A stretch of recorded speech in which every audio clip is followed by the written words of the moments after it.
اعوذ باللہ من الشیطان الرجیم، بسم اللہ الرحمن الرحیم۔ عزیز طلباء، السلام علیکم ورحمۃ اللہ وبرکاتہ۔ آج میں 9ویں اور 10ویں جماعت کے لیے اردو مضمون میں سے ڈرامہ کا آغاز و ارتقاء کیسے ہوا پڑھانے جا رہا ہوں۔ عزیز طلباء، اردو ادب میں ڈرامہ کا آغاز 19ویں صدی کی تقریباً چوتھی دہائی میں ہوا، جس کی ابتدا واجد علی شاہ کے کرشن کنیا اور امانت لکھنوی کے اندر صبا سے ہوئی ہے۔ یہ دو ڈراموں کے نام ہیں۔ 1824 عیسوی میں واجد علی شاہ کا تصنیف کیا ہوا ڈرامہ رادھا کنیا کا ایک قصہ اب تک موجود ہے، جس میں تمام چیزیں پائی جاتی ہیں۔ 1885 عیسوی سے اردو ڈراموں کا دوسرا دور شروع ہوا۔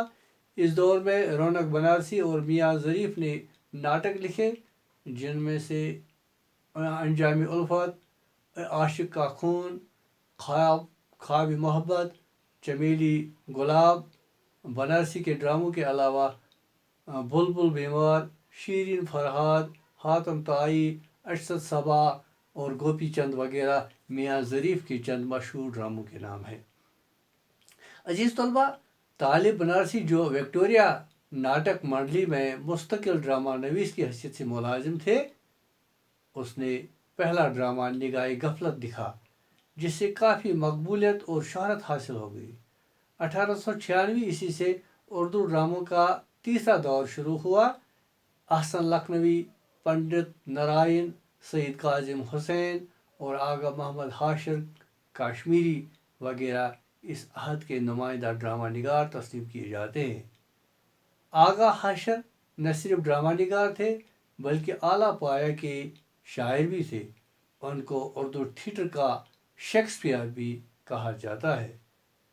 یہودی کی لڑکی، سفید خون، رستم سہراب، شیرین فرہاد اور اسیر حرص وغیرہ ان کے ڈراموں میں سے قابل ذکر ہیں۔ عزیز طلباء، 1921 عیسوی سے اردو ڈراموں کا چوتھا دور شروع ہوا۔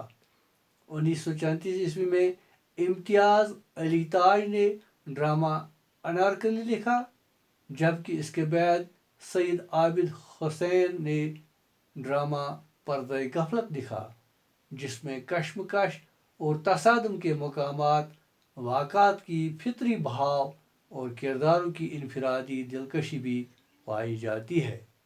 عزیز طلباء، محمد حسین آزاد اور دیگر ڈرامہ نگاروں نے ادبی ڈرامے کی روایت کو ایک طرف پروان چڑھایا اور دوسری طرف ریڈیو کی ایجاد نے یک بابی ڈراموں کی تخلیق کے سامان پیدا کیے، اور اس کے بعد ٹی وی نے ٹیلی پلے کی شکل میں ڈرامے کی نئی جہات سے آشنا کیا۔